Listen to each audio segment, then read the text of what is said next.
안녕하세요. 저희 DQS 코리아의 ISO 14001 개정 대응 웨비나에 참석해 주셔서 감사합니다. 저는 근본 웨비나의 사회를 맡은 김재원 선임 매니저입니다. 웨비나를 시작하기에 앞서 웨비나 관련 안내사항과 DQS의 간단한 소개로 시작하겠습니다. 근본 웨비나 중 질문 사항이 생기시면 화면과 같이 하단에 있는 Q&A를 클릭하신 다음 문의사항을 남겨주시면 별도 Q&A 시간에 확인하여 답변을 드릴 예정이니 많은 질문 부탁드립니다. 웨비나 교육 자료는 웨비나 종료 후 진행되는 설문조사에 응답해 주신 참석자분들에 한하여 송부 드릴 예정이오니 많은 설문조사 참가 부탁드립니다. 저희 DQS는 1985년 독일에서 시작되었고 현재 130개국의 일반 경영 시스템 인증과 자동차 산업 관련 인증, 정보보안 관련 인증 등 다양한 표준을 서비스하고 있습니다. 다음은 저희 DQS 코리아의 ESG 전문 심사위원이신 최민준 이사님께서 ISO 14001 2026 개정 대응 웨비나를 진행을 해 주시겠습니다.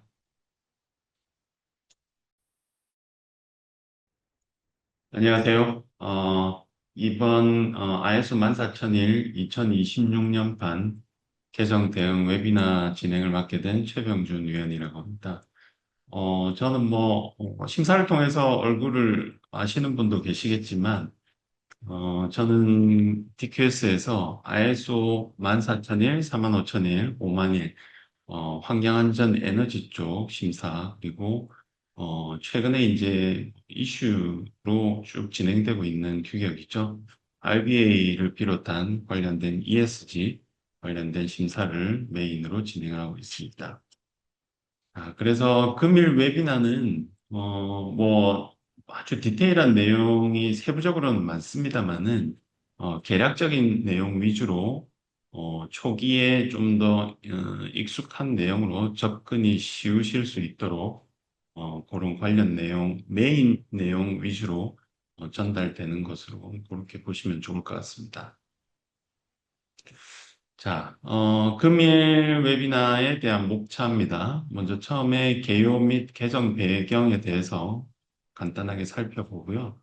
여기서는 조화 구조라고 하죠. Harmonized Structure라고 하는데, 요 내용에 대한 간략한 내용, 그리고 기후변화 통합, 그리고 문서화, 표준화 관련 내용을 좀 볼 거고요. 그리고 두 번째는 개정 일정 및 그 전환 기간, 요거에 대해서도 간략하게 설명을 드리겠습니다. 그리고 세 번째는 이제 절별, 조항별 주요 변경 사항인데, 먼저 이제 서머리 내용을 간단하게 말씀드리고, 그리고 조금 구체적인 설명이 필요한 부분은 좀 더 세부적으로 말씀을 드리도록 하겠습니다. 그리고 네 번째는 6대 핵심 테마에 대한 심층 분석인데요. 요거는 지금 개정판을 관통하는 그런 6개의 핵심 테마가 있습니다. 그래서 먼저 이제 기후변화, 그리고 생물 다양성, 순환경제, 공급망과 ESG, 그리고 리더십. 요 항목에 대해서 간략하게 조항을 이제 꿰뚫어서 어떤 내용으로 진행이 되는 것인지 말씀을 해드리도록 하겠습니다.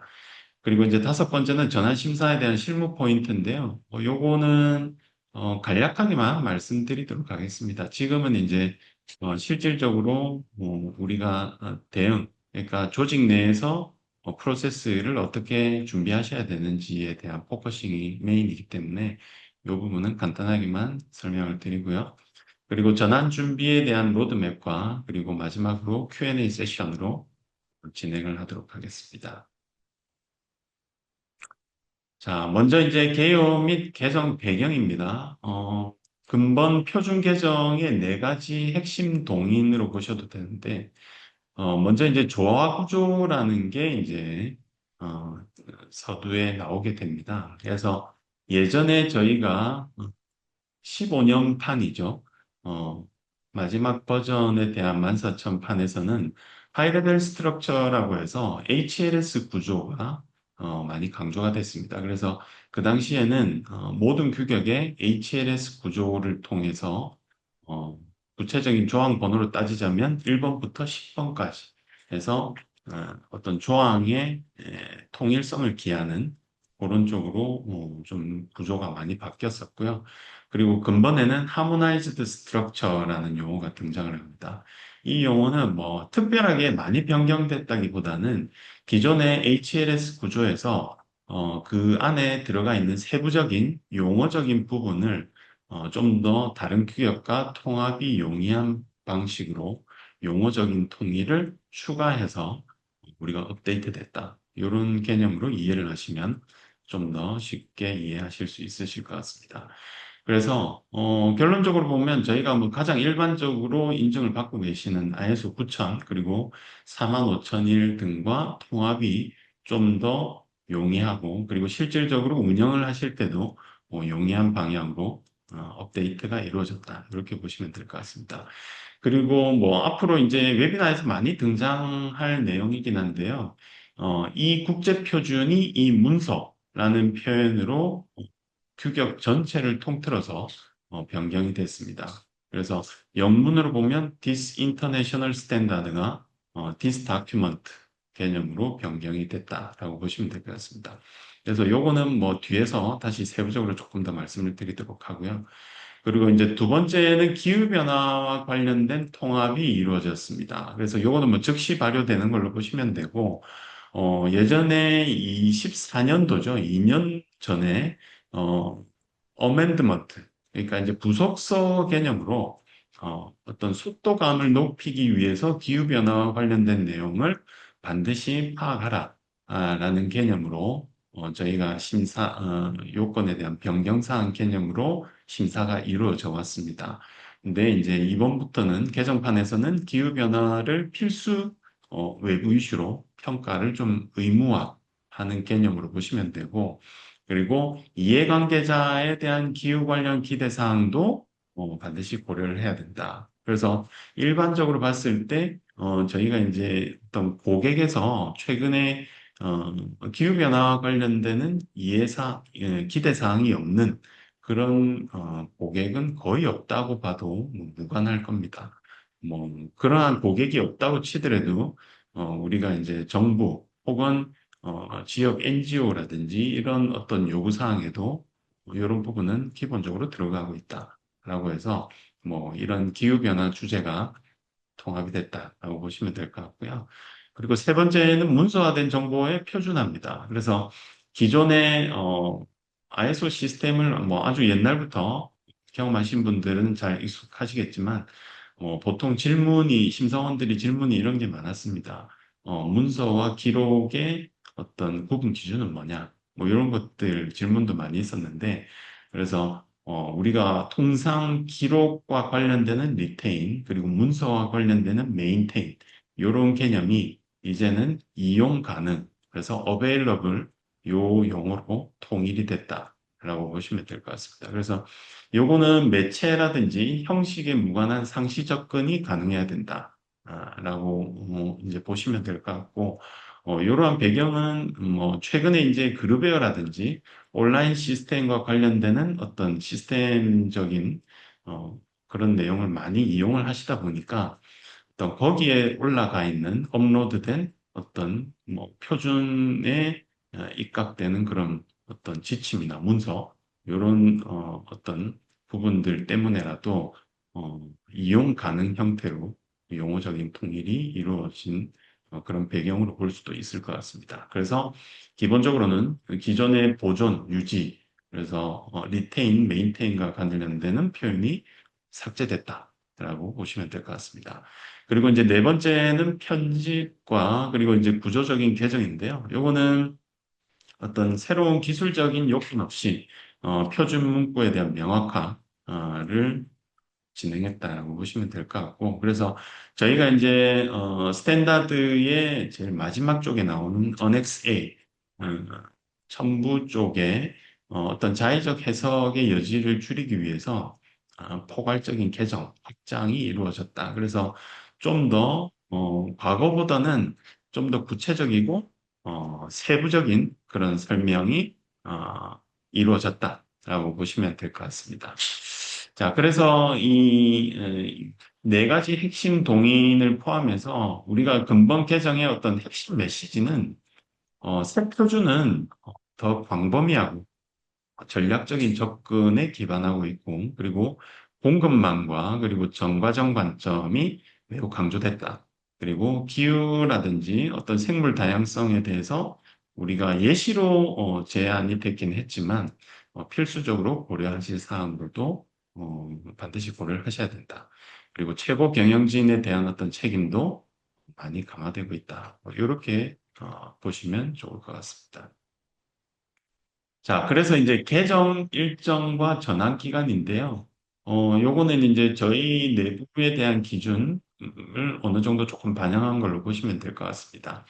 그래서 최초에 저희가 뭐 통상적으로는 ISO 표준은 매 5년마다 개정을 이제 고려하도록 그렇게 되어 있습니다만은 그래서 워킹 드래프트 개념부터 이제 시작은 되지만 본격적으로 25년 6월에 DIS 즉 드래프트 인터내셔널 스탠다드가 나오게 됩니다. 그래서 요거는 이제 국제 표준에 대한 어떤 초안이 발간된 걸로 보시면 되고 그리고 올해 1월에 최종 파이널 드래프트 인터내셔널 스탠다드가 최종 발간이 돼서 여기에서 이제 여러 이해관계자들의 의견을 최종적으로 이제 수렴을 한 결과로 보시면 될 것 같고요. 그래서 거기에 어떤 수렴된 내용을 바탕으로 최종 수정을 거쳐서 올해 4월 15일에 최종 인터내셔널 스탠다드가 발행이 됐습니다.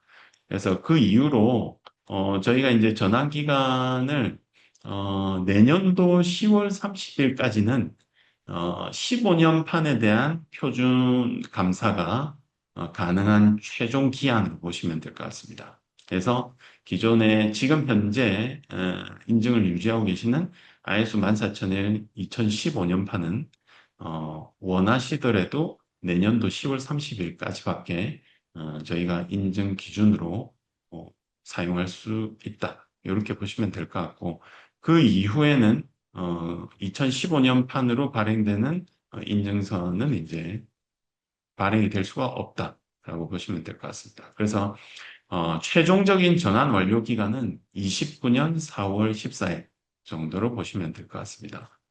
그래서 뭐 물론 이제 조직마다 지금 현재 이제 스테이지 1, 2 혹은 갱신에 대한 어떤 주기가 다 다르시겠지만 최종적인 완료 기한을 기준으로 삼아서 좀 기한이 좀 여유로운 시점에서 전환 심사가 가능하도록 그렇게 일정 계획을 삼으시면 훨씬 수월하게 업데이트된 인증서를 받아보실 수 있을 거라고 생각합니다. 네. 자, 그리고 이제 용어적인 어떤 주요 변경사항에 대해서 간략하게 볼 건데요. 우리가 뭐 각 항별로 이렇게 있습니다. 근데 우선은 4.4, 그러니까 환경경영 시스템과 관련된 부분에서 뭐 대표적으로 아까 앞에서도 간단하게 언급드린 이 국제표준이라는 용어가 이 문서라는 개념으로 이제 변경이 됐다라고 보시면 될 것 같습니다. 그래서 여기 테이블에서도 보시는 바와 같이 우리가 5.3 그리고 7.5, 뭐 7.5.3 여기 이제 중요한 내용만 조금 발췌를 한 건데요. 이 스탠다드 전체를 관통해서 우리가 국제표준이라는 용어가 이제 이 문서라는 개념으로 좀 변경이 됐다라고 보시면 될 것 같습니다. 그리고 이제 리더십 개념에서는 우리가 이제 기존의 경영 대리인이죠. 매니지먼트 레프리젠터티브 개념이 어떤 롤, 그러니까 그 역할을 수행하시는 분에 대해서 어떤 경영 대리인 개념으로 보시는 그런 개념으로 좀 바뀐 것도 있고요. 그리고 purpose of the organization, 그러니까 기존의 조직의 목적이 어떤 단수 개념으로 이렇게 이제 표현이 돼 있었는데 앞으로는 조직이 여러 가지의 어떤 목적을 띌 수 있다. 그러니까 이런 부분 뭐 사업적인 목적을 다 포함하겠죠. 그래서 여러 가지 목적을 가질 수 있다라는 어떤 복수의 개념으로 좀 변경이 됐다라고 보시면 될 것 같습니다. 그리고 7.4망 개념에서는 우리가 미이행, 해석하면 미이행이라는 개념이 우리가 미준수 해서 약간은 조금 더 개념상으로는 좀 더 스트릭해지고 좀 강조된 개념으로 좀 보시면 좋을 것 같다라고요. 그리고 국제표준과 요 내용은 이제 설명을 드렸고, 그리고 기존의 의무사항에 대한 어떤 이행에 대한 개념도 이제 컴플라이언스 개념으로 용어가 조금 통일된 부분이 있습니다. 그리고 9.3항의 이제 경영 검토와 관련되는 부분에서도 어, 아래에서 나오는 어떤 부분을 경영 검토에서 고려해야 된다라고 돼 있는데 이런 부분이 구체적으로 경영 검토의 인풋, 아웃풋 개념으로 좀 용어적으로 좀 명확하게 바뀌었다라고 보시면 될 것 같고, 그리고 기존의 이제 EMS, 환경경영 시스템과 관련되는 모든 부분이라는 어떤 포괄적인 내용이 이해관계자와 관련되는 내용이라는 개념으로 조금 더 구체적으로 바뀐 부분이 있습니다. 그래서 요거는 나중에 이제 설명을 쭉 들어보시면 이제 시스템의 어떤 서두부터 해서 우리가 경영 검토까지 모든 조항들이 유기적으로 다 연계가 돼 있다. 이런 개념으로 좀 나중에 어, 이해를 하시면 좋을 것 같습니다. 그래서 조항별로 이렇게 넘어가면서도 그런 연계성을 되게 강조한 어떤 용어적인 변경이 좀 이루어졌다. 이렇게 보시면 좋을 것 같습니다. 자, 그래서 간단하게 이제 이 국제표준이 왜 본문서라는 용어적인 개념으로 변경이 됐는지 그 배경에 대해서 간략하게만 말씀을 드리면 우선 첫 번째는 그 타경영 시스템과의 어떤 통합 용이성, 즉 앞에서 저희가 하모나이즈드 스트럭처라는 개념이 나왔듯이 하모나이제이션을 더 강화하는 개념이다라고 보시면 됩니다. 그래서 뭐 요즘은 이제 거의 이 하나의 인증을 가지고 계시는 조직은 거의 없다라고 봐도 되죠. 그래서 이런 다중 인증을 도입하는 기업 입장에서 발생 가능한 그런 어떤 규격 간의 이질감을 방지하고 이런 이 디스다큐먼트, 즉 본문서로 용어를 통일함으로써 기업이 여러 개의 ISO 시스템을 하나의 문서 체계 및 프로세스로 더 매끄럽게 통합해서 운영할 수 있도록 도움을 드리는 개념이다. 라고 볼 수 있고요. 그리고 두 번째는 표준의 어떤 경직성을 탈피하고 유연한 문서화를 지향한다. 그래서 본문서라는 표현은 이 표준이 외부에 존재하는 외부 규격에 국한되는 것이 아니라 우리 조직 내부의 매뉴얼, 절차, 지침서 등과 유기적으로 결합되는 실무 지침서로서의 어떤 성격을 좀 강조하고 있다라고 볼 수도 있습니다. 그리고 이제 세 번째는 글로벌 번역 및 언어적인 접근성을 개선했다. 그래서 이 다큐먼트라는 직관적인 용어를 사용함으로써 우리 어떤 번역의 왜곡을 좀 줄이고 그리고 가독성을 향상시키고 표준의 어떤 문턱을 낮춘 그런 언어적인 개선이 좀 포함이 되어 있는 개념이다. 이렇게 볼 수도 있을 것 같습니다. 자, 그래서 우선 이제 각 조항별로 우리 변경 사항에 대한 서머리 개념으로 먼저 간단하게 말씀을 드리겠습니다. 우선은 4.1항은 조직의 상황 분석 개념이죠. 그래서 대표적으로 우리가 내부 이슈를 파악하시는 단계를 보면 되는데 여기는 표준이 이제 두 단락으로 문장으로 분리가 됐습니다.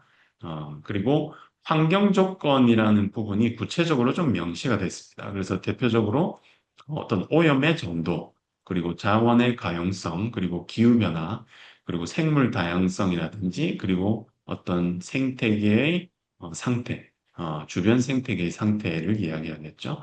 뭐 그런 개념으로 명시적인 샘플이 주어졌다라고 보시면 될 것 같고, 이런 부분은 실무적으로 보실 때는 우리가 이제 조직의 어떤 상황을 다 이제 분석을 하시죠.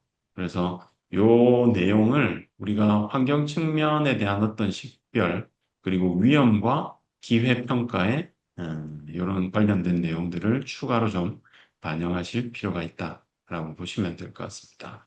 그리고 이제 4.2항은 이해관계자의 요구사항 파악 개념이죠. 그래서 여기서는 이해관계자에 대한 어떤 환경 기대사항이 기본적으로 파악이 돼야 되겠고, 그리고 거기에 어떤 준수 의무사항까지 구체적으로 좀 포함이 돼야 된다. 그래서 4.2항에서는 이해관계자의 요구사항은 기본적으로 뭐 간단한 개념으로 준수 의무 사항이 다 포함되어 있겠지만 좀 더 디테일한 내용은 우리가 조항 번호로 보면 6.1.3항에서 좀 더 디테일한 준수 의무가 파악이 돼야 된다라고 보시면 될 것 같습니다. 그리고 기후 관련된 어떤 새 보완적인 설명이죠. 노트 섹션이 두 개가 추가가 됐다. 그래서 실무적으로 보면 우리가 이해관계자의 환경 기대 사항에 대해서 적절하게 반영됐는지 여부를 조금 더 구체적으로 보시고 데이트를 하실 필요가 있다라고 보시면 될 것 같습니다. 그리고 이제 4.3항은 이제 환경경영 시스템의 어떤 인증 범위 개념인데 경영 시스템의 어떤 범위 결정 시에 우리 수명 주기 관점, 즉 정과정 관점에서 우리가 업스트림과 다운스트림, 그러니까 상하류 개념에 대한 포함을 명시해야 된다. 그리고 문서적으로 이용 가능함을 반드시 이 어떤 요건으로서 포함을 시켰다라고 보시면 될 것 같습니다. 그래서 요 업스트림과 다운스트림은 나중에 추가로 좀 보완 설명을 드리겠습니다. 그래서 경영 시스템에 대한 어떤 범위를 저희가 사실은 예전보다는 훨씬 더 넓은 범위, 공급망과 우리 제품의 최종 폐기에 대한 부분까지 포함해서 넓게 우리가 검토가 이루어지셔야 됩니다. 그래서 그와 관련되는 업데이트가 이루어져야 되고, 그리고 정과정과 관련되는 어떤 통제 혹은 어떤 영향력에 대한 부분도 명확하게 좀 반영을 하셔야 된다라는 부분이 있습니다. 그래서 뭐 제가 볼 때는 요 부분이 근본 개정에서 좀 가장 핵심적인 부분이고 우리가 좀 업데이트가 많이 이루어져야 되는 부분이 아닐까 싶습니다. 그리고 이제 5.2항 경영 방침과 관련해서는 우리가 이제 기타 구체적인 약속에 대한 표현이 좀 명확화됐다. 그리고 천연 자원에 대한 보전에 대한 어떤 예시가 좀 추가가 됐다. 그래서 우리가 실질적으로는 방침에 대한 내용에 대한 적절성을 검토하시고, 그리고 필요하다면 우리가 추가적인 업데이트, 방침에 대한 업데이트가 이루어져야 된다라고 보시면 될 것 같습니다. 그리고 이제 6.1.1은 이제 플래닝 개념이죠. 그래서 이 6번 조항은 6.1.1을 포함해서 6.1.2 그리고 6.1.5번까지 좀 체계적으로 재분배됐다. 그래서 서브 챕터가 좀 더 세분화됐다라고 보시면 되겠습니다.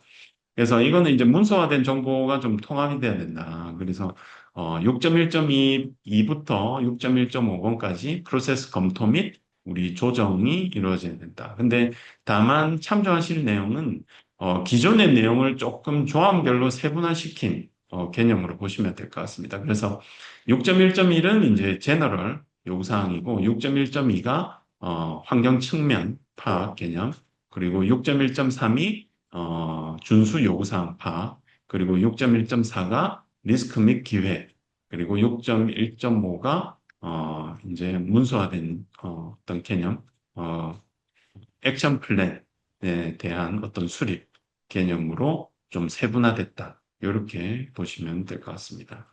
그리고 이제 구체적으로 6.1.2 조항은 정과정 단계에 대한 어떤 상세 목록이 추가가 됐다. 그리고 비상 상황에 대한 식별을 별도로 강조했다라고 보시면 되겠습니다. 그래서 요거는 기존에는 환경 측면 파악하실 때 우리가 뭐 통상적으로 상태에 대한 기준은 정상과 비정상에 대한 부분은 반드시 파악하라. 이렇게 돼 있었죠. 근데 개정판에서는 비상 상황, 조금 더 세부적으로 보자면 의도하지 않은 비상 상황과 잠재적인 비상 상황, 요 두 가지에 대한 부분으로 세부적으로 볼 수 있는데 그 비상 상황에 대한 부분도 반드시 파악이 돼야 된다. 된다는 걸로 보셔야 되고요. 그래서 이거는 위험과 기회 식별 그리고 조치 계획을 좀 명확히 분리해야 된다. 그래서 우리가 기존의 어떤 환경 측면 파악이라든지 이런 부분에서는 어떤 리스크와 기회 관점에서 봤을 때는 리스크에 대한 파악 중심이었죠. 근데 이제 앞으로는 기회에 대한 부분도 어느 정도 포함을 해서 우리가 결과물이 산출이 돼야 된다. 이렇게 보실 수도 있을 것 같습니다. 그리고 이제 6.4망은 이제 신설된 개념인데 우리 환경경 시스템 변경의 어떤 계획, 관리 요건이 신설돼야 된다. 그래서 이거는 뭐 이미 이제 어느 정도 변경 관리와 관련되는 그런 프로세스를 갖추신 조직이 많이 있으시죠. 그래서 요거는 이제 그와 관련된 변경 관리와 관련되는 환경 측면의 어떤 MOC 절차 이렇게 보시면 될 것 같습니다. 그래서 요거는 뭐 45,001에서 8.1.4만과 관통되는 유사한 이제 개념으로 보시면 될 것 같고 통상적으로 다 이제 이 조항에 대한 관련되는 프로세스를 만드실 때는 환경안전 검토 혹은 사전 검토 프로세스 이런 개념으로 이제 절차를 많이 수립을 하시죠. 그래서 어, 아직 이런 부분이 수립이 안 돼 있으신 혹은 명확하지 않은 조직은 이런 부분이 이제 반드시 수립이 돼야 된다라는 걸로 보시면 될 것 같습니다. 자, 그리고 이제 7.3항에서는 우리가 이제 미이행 영문으로 봤을 때는 non-fulfillment 개념이 부적합, non-conformance 개념으로 용어가 변경이 됐다. 그래서 요거는 이제 인식에 대한 교육 내용을 구체적으로 좀 업데이트하실 필요가 있다. 그리고 7.4항에서는 의사소통에 대한 문서화 정보가 이용 가능해야 된다라는 요건으로 바뀐 게 핵심 내용 개념으로 볼 수 있을 겁니다. 그래서 예전에는 의사소통이 뭐 내외부 여러 가지가 있겠지만 특히 외부적으로 볼 때는 어떤 관공서라든지 이런 부분이 이제 메인이었고 NGO라든지 우리가 어떤 공시에 대한 개념 이런 부분은 사실은 뭐 큰 포션을 하지는 않았었습니다. 근데 뭐 앞으로는 이런 개념이 이제 공시 개념으로 여러 가지 요구 조건들이 많이 생기다 보니까 그런 시스템적인 어떤 의사소통 뭐 이런 부분들도 어, 반드시 우리가 이용 가능함을 전제 조건으로 해서 기존의 의사소통 절차에 대한 부분을 업데이트 해 보실 필요가 있다라는 걸로 보시면 될 것 같습니다. 그리고 이제 8.1항은 이제 운영 관리 개념으로 봤을 때, 요것도 이제 좀 많이 변경된 부분인데요. 기존에 이제 외주 프로세스 개념이 외부 제공 프로세스라고 해서, 물리적으로 보면 범위가 훨씬 넓어졌다라고 보시면 좋을 것 같습니다. 그래서 뭐 6장에 대한 어떤 전체 조치, 그러니까 이제 우리 플래닝을 하시면서 6번 조항에서 언급되는 뭐 모든 내용이 어느 정도 운영 관리에서 좀 연계가 돼야 된다라고 보시면 좋을 것 같고 그래서 여기도 어떤 운영 관리와 관련되는 기준들이 우리가 이용 가능하고 그리고 어떤 정보로서 우리가 접근 가능해야 된다라는 개념으로 좀 보실 수 있을 겁니다. 그래서 이거는 실무적으로 보면 우리 공급업체에 대해서 모니터링을 강화하시고 구체적으로는 계약 시 우리가 어떤 환경 조항이 좀 반드시 들어갈 수 있도록 그런 검토가 따라와야 된다라고 볼 수 있을 겁니다. 그리고 8.2항은 이제 비상상황 개념인데 요거는 뭐 6.1 그러니까 6.1.2항과 명시적으로 연계됩니다. 그래서 요거는 비상 대응 절차와 환경 측면에 대한 어떤 식별과 연계해서 확인이 돼야 된다. 그래서 환경 측면 및 영향 평가를 통해서 우리가 비상사태로 고려를 하시고 그리고 그 비상사태에 대해서 구체적인 어떤 시나리오와 그리고 어떤 대응 방법 이런 것들이 훈련 이런 것들이 이제 8.2항에 연계해서 우리가 어떤 결과물로 도출이 될 수 있다. 이렇게 보실 수 있을 겁니다. 그리고 9.1.1항은 성과 평가에 대한 목적이 좀 명확화됐다. 그래서 우리가 이제 프로세스 접근 개념으로 봤을 때 프로세스 기준으로 입력과 결과를 기준으로 한 그런 성과 평가가 이루어져야 된다. 그래서 이 프로세스는 우리 경영 시스템 전체를 통틀어 볼 수도 있고, 그리고 각각의 어떤 절차로 끊어서 보실 수도 있을 겁니다. 그래서 이와 관련된 어떤 성과 평가에 대한 KPI를 적절한지에 대한 여부를 좀 검토하셔서 업데이트 하시면 좋을 것 같다라는 거고요.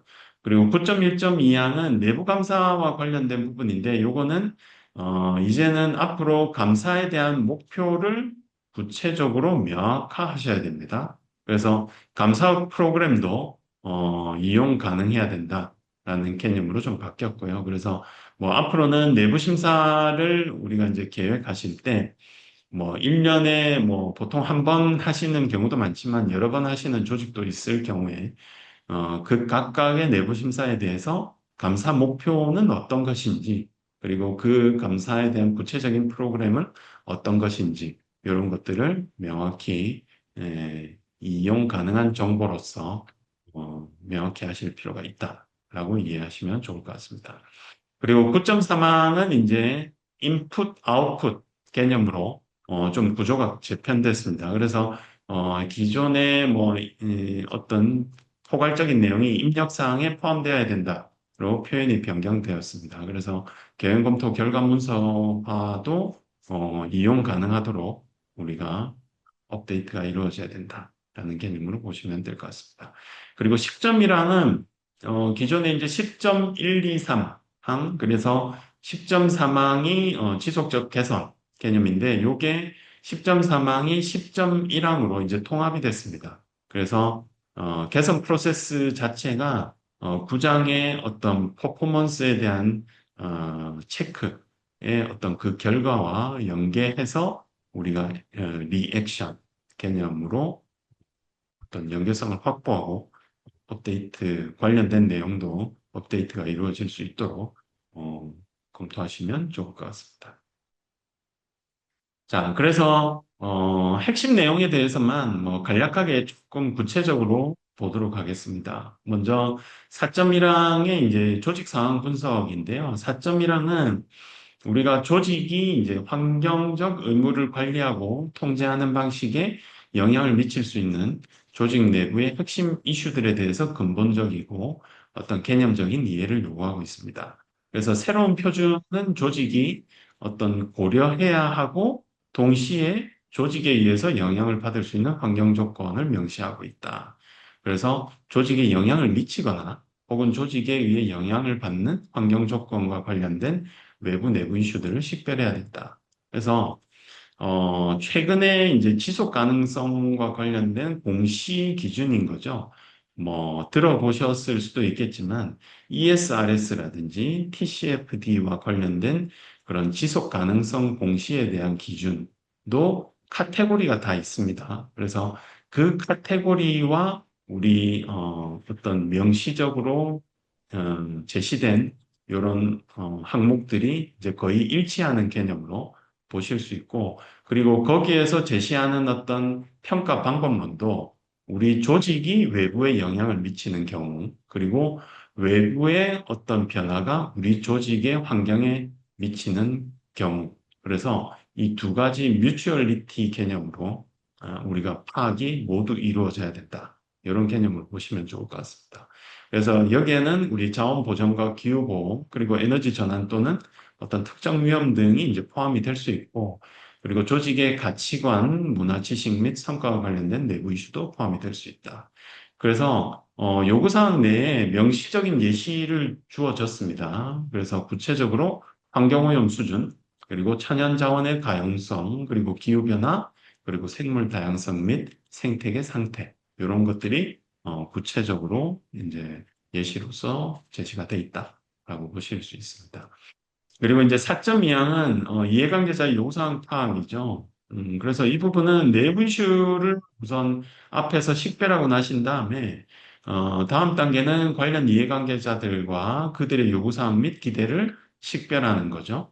그래서 이 부분은 우선 어느 정도 외부 이슈, 그리고 일부분은 내부 이슈와 겹칠 수가 있습니다. 그래서 이 과정에서 조직은 특히 법적 의무 및 기타 요구사항을 구성하는 구속력 있는 의무, 그래서 구체적인 내용은 6.1.3항에서 파악이 돼야 되는 그런 기대사항들을 좀 명확히 식별해야 된다라는 걸로 의미를 이해하시면 좋을 것 같습니다. 자, 그리고 이제 4.3항에 대한 개념인데요. 환경경영 시스템에 대한 뭐 범위에 대한 디터미닝이죠. 그래서 조직은 자체적인 경계를 정의할 수 있는 어떤 자율성과 유연성을 우선은 가지고 있다. 다만 이는 조직의 단위, 어떤 활동, 제품 및 서비스, 그리고 기능 및 물리적 경계뿐만 아니라 외주, 특히 아웃소싱 프로세스에 대해서 통제력과 영향력을 행사할 수 있는 권한과 능력을 반드시 고려하라라고 되어 있습니다. 그래서 이 통제력과 영향력, 이에 대한 어떤 적용 기준은 뭐냐? 우리가 이제 조직이 기본적으로 업스트림과 다운스트림 전체를 완벽하게 통제할 수 없다. 그런 전제하에 아래와 같은 방식을 통해서 영향력을 행사하고 있는지를 확인 가능하다라는 건데요. 우선은 우리가 이제 업스트림에 대한 개념은 어느 정도 아시는 분도 계시겠지만 물리적인 어떤 경계, 우리 조직이 현재 직접적인 통제가 가능하고 물리적으로 구분된 어떤 관리 범위는 우리가 직접적인 통제가 가능한 범위로 볼 수 있고요. 그리고 그 이전, 그러니까 구체적으로 보면 조직의 어떤 원부자재를 구매하시는 그 이전, 이 단계에 대한 부분이 업스트림 단계로 보실 수 있고, 그리고 우리 제품의 어떤 출하 이후의 폐기까지의 단계를 다운스트림 개념으로 보실 수 있을 겁니다. 그래서 우리가 조직 내의 어떤 범위는 직접적인 통제가 가능하지만 그 이전, 구매 이전과 그리고 우리 제품의 출하 이후는 직접적인 통제는 불가능하시죠. 그래서 이 부분은 우리가 가능한 영향력을 통해서 통제가 가능할 거다라는 개념입니다. 그래서 이거는 업스트림에 대한 관리 방식은 우리가 구매 가이드라인에 뭐 예를 들면 친환경 인증 원자재에 대한 필수 조건을 넣거나 혹은 법규를 위반한 업체에 대해서 페널티를 부여하는 방식으로 영향력 개념으로 통제가 가능할 거다. 뭐 이렇게 이제 보실 수도 있는 거죠. 그리고 다운스트림에 대한 관리 방식은 우리 설계 단계에서 소비 전력을 낮추도록 에코 디자인을 적용하시거나 혹은 제품 매뉴얼에 폐기 시 분리 배출 방법을 명시해서 소비자 행동에 선한 영향을 미치는 방식으로 영향력 개념으로 통제하시는 어떤 그런 개념으로 좀 보실 수가 있겠다라는 개념입니다. 자, 그리고 이제 환경 방침은 뭐 여기서는 이제 특별한 어떤 변경 개념보다는 다시 한번 리뷰 개념으로 보시면 좋을 것 같은데, 조직의 목적에 우선은 적합해야 되죠. 그리고 세부 환경 목표에 반영돼야 되고, 그리고 모든 이해관계자에게 공유돼야 되며 문서화된 정보로 유지 관리돼야 된다. 그래서 이 방침의 3대 핵심 의무사항은 환경영향 예방, 그리고 준수 의무 이행, 그리고 EMS 및 성과 지표의 지속적 개선입니다. 다만 우리가 이제 지속적 개선 개념에서 아까 앞에서 4.1항에서 명시적인 예시로 제시된 생물 다양성이라든지 혹은 기후 변화 그리고 주변 생태계의 환경 상태 이런 개념을 구체적인 어떤 사례로서 우리 지속적 개선 목표로 우리가 방침에서 언급되실 수도 있을 겁니다. 네, 그래서 이거는 조직의 어떤 목적이나 운영 특성에 따라서 우리가 지속적 개선의 어떤 타겟팅을 정해놓고 방침을 정하실 때 그런 예시도 좀 사용하실 수가 있겠다라는 개념으로 보실 수 있을 겁니다. 자, 그리고 이제 6.1.2항, 우리 환경 측면 개념에서는 우리가 이제 중대 환경 측면과 법적 의무사항이 이 요구사항의 핵심 초점으로 보시면 됩니다. 그래서 조직은 우선 관련된 모든 활동, 제품 및 어떤 서비스의 환경 측면뿐만 아니라 우리 이와 관련된 환경 영향, 요거는 이제 부정적이거나 긍정적인 영향 모두 포함입니다. 그래서 리스크 및 기회, 이 부분을 다 결정해야 된다. 라고 보실 수 있습니다. 그래서 이를 수행할 때 다음 사항들을 반드시 고려해라. 그래서 먼저 첫 번째는 중대한 환경 영향을 미치는 환경 측면들. 그래서 이 부분은 뭐 거의 이제 파악을 기본적으로는 하시는 개념이죠. 다만 이제 계획되었거나 새로운 개발, 그리고 전반적인 변경 사항들도 포함이 돼야 된다라고 되어 있습니다. 그리고 의도하지 않은 조건들, 이 부분은 이제 비상사태와 연동될 수도 있다라는 걸로 이해하시면 되고, 그리고 제품 및 서비스의 전과정, 그래서 라이프 사이클 개념이 이제 포함이 돼야 된다. 그래서 아까 이제 앞에서 말씀드린 업스트림과 다운스트림에 대한 어떤 부분도 고려가 이루어져야 된다라는 개념이죠. 그리고 이제 정상 및 비정상, 요거는 2015년 판에서도 기본적으로 의무사항이었고요. 그리고 이제 추가된 게 비상상황 개념입니다. 그래서 조직은 이러한 중대한 환경 측면들을 이러한 것들을 고려해서 파악하고 그리고 그 결과를 적절하게 사내외에 의사소통 하셔야 된다라는 걸로 어, 내용이 들어가 있고요. 그래서 이 정과정 관점에서 이 업스트림, 다운스트림의 개념으로 우리가 뭐 조금 예시를 한번 보면 제조업 기준으로 우리가 봤을 때 제품을 직접 설계, 생산, 유통하는 기업을 기준으로 우리 제조업 개념으로 본다면 업스트림은 상류 단계, 그래서 즉 원자재 확보 및 전방 물류 개념이죠. 그래서 조직의 내부 생산 단계로 원료나 자원이 들어오기 전까지의 과정. 그래서 어떤 원자재 채취 및 가공, 그래서 뭐 예를 들면 철광석 채출 과정에서 토양 배출, 원유 추출 시 어떤 탄소 배출, 지속 가능하지 않은 삼림 벌채를 통한 목재 조달, 뭐 이런 부분들이 들어갈 수 있고, 그리고 부품 및 협력사 관리, 그리고 조달 물류, 뭐 이런 개념으로 좀 보실 수 있다. 그리고 다운스트림은 하류 단계로서 제품 유통, 그리고 소비자 사용 단계, 그리고 수명 종료 및 처리, 그래서 엔드 오브 라이프 개념까지 우리가 개념으로 좀 고민해 보실 수 있다. 그래서 예를 들면 소비 전력, 그래서 재활용성이 있는지 없는지, 혹은 그 원료를 생산할 때 유독 물질을 사용하는지 안 하는지 이런 개념으로 어떤 친환경성의 변별력을 우리가 평가 개념으로 주실 수도 있겠다라는 개념으로 보시면 좋을 것 같습니다. 그리고 이제 서비스업에서는 뭐 개념은 조금 다르지만 업스트림, 다운스트림 개념은 똑같습니다. 그래서 여기서는 뭐 서비스 개념이기 때문에 데이터 센터 및 클라우드 서비스 혹은 뭐 사무실 및 IT 장비에 대한 사용 그리고 출장 및 교통 뭐 이런 개념이 업스트림 개념으로 우리가 파악을 해보실 수 있고 그리고 다운스트림은 어떤 고객의 디지털 기기 사용 그래서 뭐 예를 들자면 우리가 고객에게 제공되는 정보에 대한 데이터량을 확 줄여서 어떤 전력 사용량을 줄이는 것도 하나의 다운스트림 개념으로 우리가 친환경성을 파악하는, 개선시키는 그런 방법으로 보실 수가 있겠다. 그리고 이제 인쇄물 및 산출물에 대한 폐기 관점, 그리고 하드웨어 교체 및 전자 폐기물을 우리가 좀 줄이는 관점, 뭐 이런 개념으로도 좀 보실 수가 있겠다. 라고 어떤 샘플을 한번 준비해 봤습니다.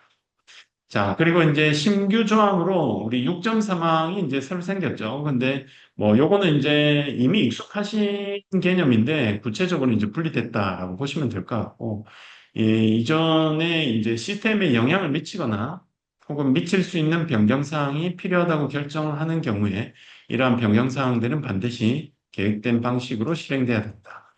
그래서 조직이 이 시스템의 의도한 결과를 달성할 수 있도록 이러한 변경 사항들이 관리돼야 된다라고 보시면 될 것 같습니다. 그래서 기존의 사전 검토 프로세스에 조금 더 신규 조항들이 더 적절하게 반영되어 있는지를 파악하시면 좋을 것 같다라고 보시면 될 것 같고요.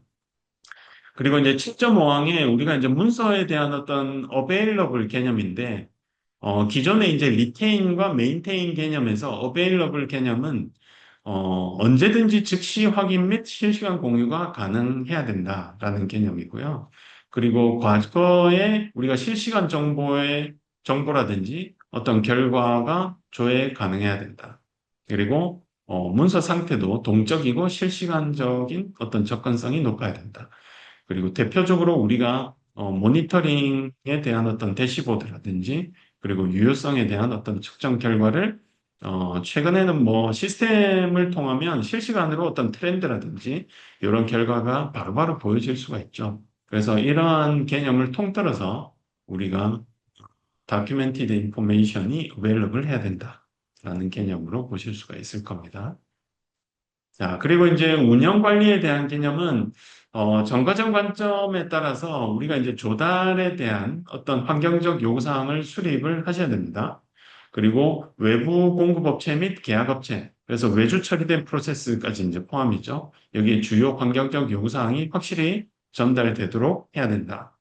그리고 또한 개발 과정에서 귀사의 어떤 환경적인 요구사항을 고려한 관리 조치를 수립해야 되고 제품 및 서비스의 수명 주기가 끝나는 시점, 폐기 단계에서 발생할 수 있는 어떤 중대 환경에 대한 정보를 제공해야 된다. 그래서 이 전체가 시퀀스로 보면은 전과점 관점이죠. 예, 그래서 이 부분 전반적으로 운영 관리 관점으로 우리가 시스템적인 보완이 이루어져야 된다라는 걸 보시면 되고, 그리고 비상사태와 관련된 부분도 영향을 예방하고 제한하기 위해서 조직은 잠재적인 비상사태를 식별하고 비상조치를 할당해야 된다. 그래서 이 비상 상황은 말씀드린 것처럼 6.1.2항에서 결정된 그런 환경 측면 파악 및 영향 평가로부터 시작이 된다라고 보실 수 있을 겁니다.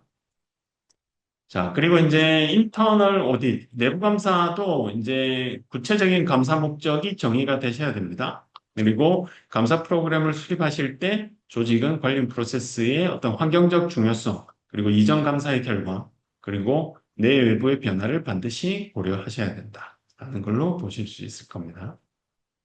그리고 이제 지속적 개선에 대한 개념은 뭐 내용은 똑같습니다만은 기존의 10.3항이 10.1로 통합이 됐다. 그리고 9.12 3항에서 이야기되는 경영 검토를 통해서 어떤 추가 조치가 필요하다라는 개념이 좀 더 연계해서 이 조항에서 이루어져야 된다라는 걸로 보실 수 있을 겁니다. 자, 그래서 이제 6대 테마 개념인데요. 먼저 우리 기후변화 관련되는 어떤 리스크 기회는 과거에는 내부 이슈에 어느 정도 어멘드먼트 개념으로 좀 들어가 있고, 그리고 리스크 기회의 일반적인 식별 개념으로만 들어가 있었습니다. 그리고 기후변화에 대한 명시 요건은 사실 요구사항 자체에서는 명확하진 않았죠. 다만 이제 이런 것들이 개정판이 되면서 기후변화를 필수 외부 이슈로 명시해야 되고요. 그리고 어떤 물리적인 그리고 리스크에 대한 어떤 우리 평가가 요구된다. 그리고 이해관계자의 기후 기대 사항도 고려를 하셔야 된다. 그래서 그 대표적인 사항으로 우리 온실가스의 뭐 스코프 1, 2, 3 개념은 뭐 이제는 아주 일반적인 어떤 고객의 요구사항이죠. 그래서 이와 관련되는 내용이 어느 정도 개정 내용으로 좀 반영이 됐다라고 보시면 되고, 실무적으로는 조직 상황 분석에서 이와 관련되는 기후변화 내용을 추가하시고, 그와 연계해서 환경 측면 그리고 위험 기회 평가에 체계적으로 연동해서 반영을 하셔야 됩니다. 그리고 우리 경영 시스템 내에서 기본적으로 문제점을 목록화하시면 이것 자체가 우리 기업의 어떤 리스크나 새로운 기회를 찾아내시는데 아주 유용할 수 있다라는 것도 하나의 팁일 수가 있겠습니다. 그리고 관련 이해관계자들의 핵심 요구사항과 기대를 식별하고 이로부터 조직이 준수해야 되는 그런 준수 의무사항도 도출을 하셔야 된다라는 거고요. 그리고 이제 생물 다양성 및 어떤 생태계에 대한 내용. 요것도, 부판에서는 생태계에 대한 영향이 뭐 개념상 일부 그냥 들어가 있는 내용 정도였고, 그리고 생물 다양성에 대한 명시적인 언급이었고, 일반적인 수명 주기, 정과정 관점이 사실은 컨시더링 개념으로 들어가 있었습니다. 그래서 컨시더링은 용어적인 부분 해석으로 보면 반드시에 대한 의무사항 개념은 아닙니다. 선택적인 부분이 조금은 있었고요. 다만 이러한 부분들이 개정판으로 오면서 이제 생물 다양성을 환경 조건의 어떤 예시로서 구체적으로 명시했고요. 그리고 토지 수자원 오염에 대한 생태계 영향 평가 개념이 이제 좀 들어가야 된다. 그리고 정과정 관점에 대한 그 단계별 상세 목록이 공급망부터 제품 폐기 시점까지 제공을 하고 있습니다. 그래서 이와 관련해서는 좀 자연 기반 해결책을 좀 우선적으로 고려할 것을 좀 공부하고 있다. 그래서 실무적으로 보면은 산업의 어떤 특성상 어떤 토지라든지 수자원의 어떤 의존이 높은 조직, 뭐 대표적으로 농업이나 뭐 건설 이런 부분들이 있겠죠. 그 외에 어떤 부지 자체가 어떤 자연 친화적인 혹은 자연 보호 구역에 위치하고 있다거나 뭐 그런 조직은 생물 다양성에 대한 영향 평가를 어느 정도 고려를 하셔야 된다라는 걸로 보셔야 됩니다. 그래서 이 생물 다양성 평가는 사실은 좀 익숙치 않으시겠지만 우선은 조직과 생태계의 민감한 위치를 먼저 파악을 하시고 그 파악된 위치를 기준으로 우리가 그 주변 어떤 생태계의 조직 관점의 의존도 그리고 영향도를 평가한 뒤에 어떤 리스크가 높은 부분에 대해서는 대응책을 마련하시는 그런 순서로 진행을 어느 정도 반영을 하시면 될 것 같다라는 걸로 이해하시면 될 것 같습니다. 자, 그리고 이제 순환경제 및 자원 효율성인데요. 요거는 이제 정관장 관점으로 이제 대표되죠. 그래서 요거는 개정판에 오면서 우선은 이제 혁신, 그리고 자원 효율, 순환경제 기회에 대한 부분도 강조가 되고 있습니다. 그리고 6.1.4에서 기회 중심으로 접근도 장려가 된다. 그래서 기존에는 우리가 어떤 리스크 관점으로만 어떤 결과를 많이 도출을 하셨죠. 그래서 이런 부분이 기회 관점으로도 좀 도출이 돼야 된다. 그리고 제품 설계 단계부터도 자원순환성을 좀 고려하라. 그리고 어넥스 A 부분에서 개정을 통해서 구체적인 지침을 좀 강화시키고 있다라고 보시면 될 것 같습니다. 그래서 실무적으로는 우리 위험뿐 아니라 기회 관점에서도 환경 측면을 평가하고 순환경제 관련 목표를 적극적으로 수립하셔야 된다. 그래서 이 목표는 기회 관점으로 목표가 수립된다면 더 좋지 않을까라고 생각됩니다. 자, 그리고 이제 공급망에 대한 환경영향 관리인데, 요거는 외주 프로세스, 그리고 제품 서비스 관리. 이제 이거는 범위가 아주 넓어졌다라고 보시면 됩니다. 그래서 외부에서 제공되는 프로세스로 표현이 변경되고, 우리 EMS 의도 결과에 중요한 제품 서비스가 포함되고, 공급업체 모니터링이 기준이 좀 강화됐다. 그래서 환경계약 조항을 적용을 검토하실 것이 요구된다. 개념으로 보시면 될 것 같습니다. 그리고 이제 성과 평가와 ESG 연계가 강화됐다. 그래서 뭐 요거는 내부 보고 및 커뮤니케이션 개념, 그리고 일반적인 KPI, 그리고 단일 경영 검토 구조로 2015년 판에 있던 내용이 이제 좀 세분화됐다. 그리고 감사별로 구체적인 목표가 수립이 돼야 되고, 그리고 성과가 조금 프로세스 관점으로 입력 대비 어떤 효과적인 출력 개념으로 가능화됐다. 그리고 경영 검토 결과가 이용 가능한 정보 개념으로 돼야 된다라는 개념으로 좀 업데이트가 이루어졌다라고 보시면 될 것 같고, 요거는 ESG에 대한 어떤 공시 데이터와 어느 정도 일맥상통하는 부분으로 좀 전환이 되고 있다라는 걸로 보시면 될 것 같습니다. 그리고 이제 최고 경영자 부분은 뭐 좀 전반적으로 강화된 개념으로 보시면 될 것 같습니다. 그래서 요거는 이 최고 경영진의 어떤 인볼브 되는 부분을 일상 업무라든지 전략에 조금 더 통합을 하시고 자원 확보 및 성과 보고 체계를 최고 경영자가 좀 직접 챙길 수 있는 그런 형태로 프로세스 개선이 이루어지시면 될 것 같다는 거죠.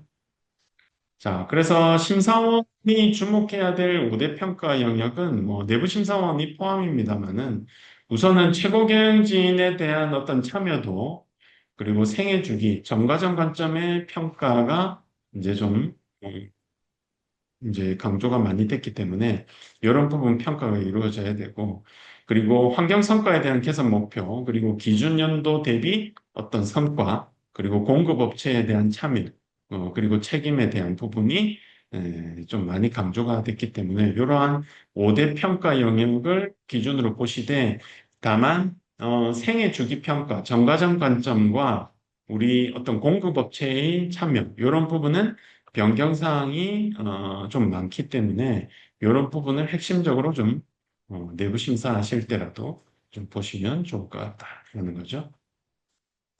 자, 그래서 전환 심사에 대한 옵션은 뭐 일정을 어느 정도 말씀드렸지만 재인증 심사, 갱신 심사 하실 때는 어차피 저희 내 기준에 따라서 위험 등급이 나누어져 있습니다. 그래서 산업별 등급에 따라서 1맨데이 혹은 최소 0.5맨데이가 심사 때 추가되는 걸로 보시면 되는데 보통 인증 심사 때 전환을 하시는 것도 가능하고, 뭐, 1, 2차 사후 심사 때 하시는 것도 뭐, 다 가능합니다. 다만 중요한 것은 이제, 개정판에 대한 어떤 완료 시점이죠. 그 이전에, 2029년 4월 14일 이전에, 우리가 어느 정도 일정의 여유를 가지고, 심사를 진행하고 개정판 심사를 받으시는 게 가장 효과적이다라고 보시면 좋을 것 같습니다.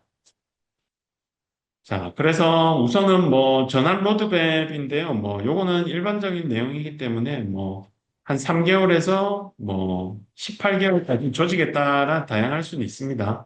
그래서 뭐 요거는 조직에 따라서 참조하시는 내용으로 보시면 될 것 같습니다. 그래서 핵심 변경 사항은 우선은 기후변화, 생물 다양성, 순환경제, 공급망, 그리고 어떤 변경 관리, 그리고 ESG에 대한 어떤 보고 개념, 그리고 문서화, 이런 개념으로 좀 어느 정도 설명드린 내용으로 주로 변경이 이루어졌다라고 보시면 될 것 같고, 핵심은 이번 개정의 본질은 선언적인 문구에 그치던 어떤 그런 환경 경영을 기후변화 시대에 맞춘 실질적인 기업의 리스크 관리 혹은 그 성과 측정 도구로 진화시킨 거라고 보시면 될 것 같습니다. 그래서 우선은 현대적인 환경 위기를 전면에 좀 배치했다. 그래서 대표적으로 기후변화와 생물 다양성이 등장을 하게 되고요. 그리고 가시적인 환경 성과와 어떤 실행력을 요구를 하고 있다. 그리고 공급망이 이제 전체로의 책임이 확장되고 있다. 그래서 SCM으로 대표되는 가치 사슬이 관리돼야 되고 체계적인 변경 관리가 신설이 되고 거버넌스 및 리더십의 실질적인 참여를 증명하도록 그렇게 변경이 됐다라고 보시면 될 것 같습니다. 네. 뭐, 요 정도로 포괄적인 내용으로 설명을 드렸는데요. 뭐, 서두에 말씀드린 것처럼, 뭐, 시간상 제약이 있어서 좀 포괄적인 내용으로 근본에는 설명을 드렸습니다만은, 조금 더 디테일한 내용은 뭐, 추가적인 교육 시간을 통해서 더 제공을 해 드릴 수 있도록 하도록 하겠습니다. 자, 근본 내용과 관련해서 혹시, 질문 사항이 있으시면, 뭐, 간단하게 해주시면 시간 내에 답변을 드리도록 하겠습니다.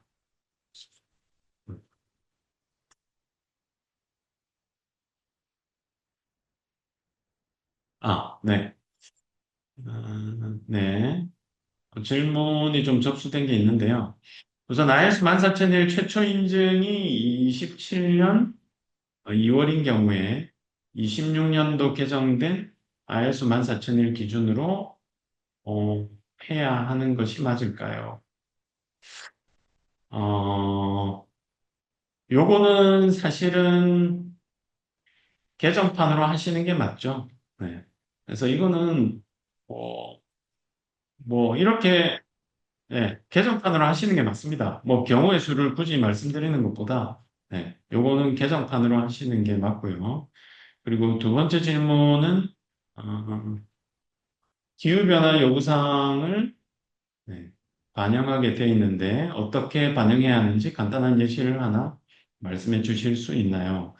자, 기후변화 요구사항은 뭐 내부 이슈에서는 뭐 이런 경우도 있을 겁니다. 제가 심사 때도 말씀을 드리는데 최근에 이제 기후변화로 인해서 국내, 한국도 폭염에 대한 어떤 열대야에 대한 기간이 점점점 늘어나고 있죠. 그러면 그 폭염으로 인해서 우리가 조직 내에서도 냉방이라든지 관련되는 그런 에너지 사용이 늘어날 수밖에 없고, 그러한 것들은 에너지 사용과 관련된 환경 측면의 어떤 리스크로 보실 수도 있겠죠.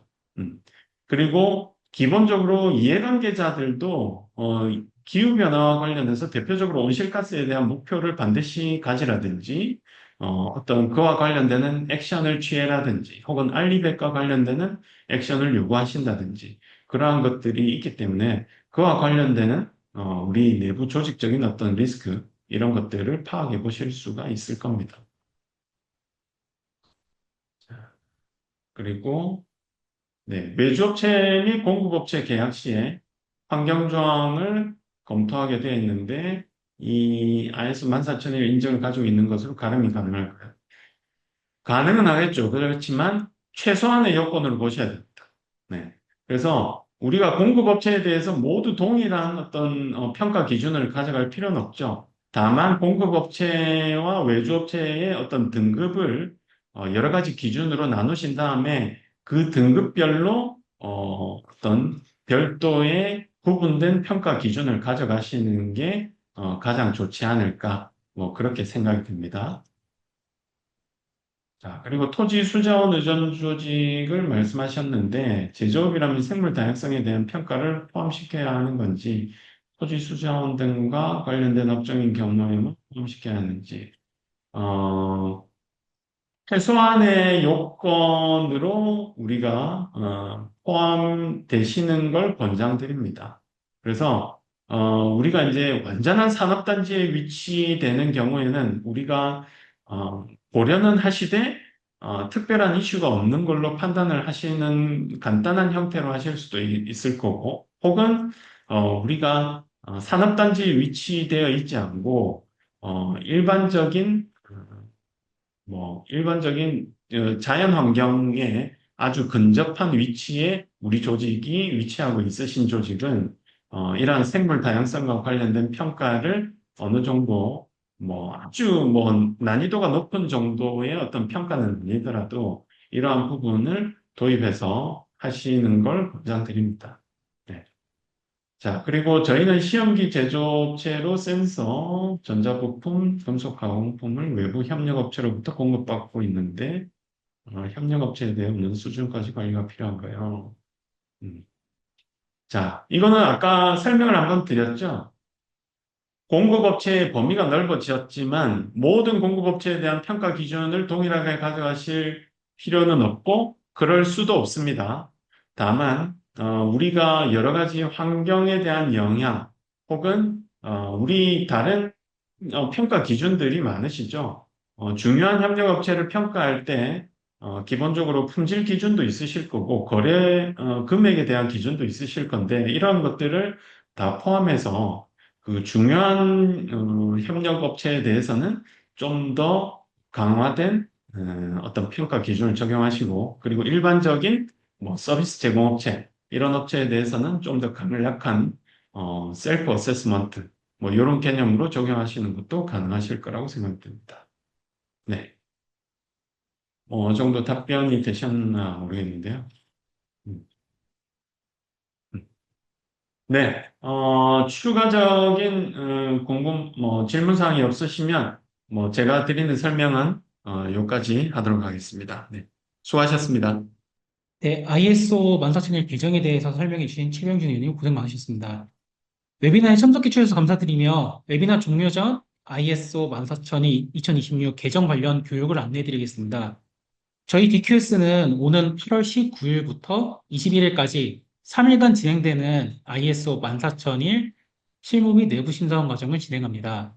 해당 과정은 ISO 14001 개정사항을 포함하여 진행 예정이니 진행 예정이며 7월 31일까지 등록 시 20% 할인 프로모션이 적용되니 많은 관심과 참여 부탁드립니다. 저희 DQS 코리아의 웨비나에 참석해 주셔서 다시 한번 감사드립니다. 웨비나 종료 후 설문조사가 바로 진행되며 설문조사에 참여하신 분에 한하여 강연 자료를 공유드릴 예정이오니 많은 참여 부탁드립니다. 감사합니다.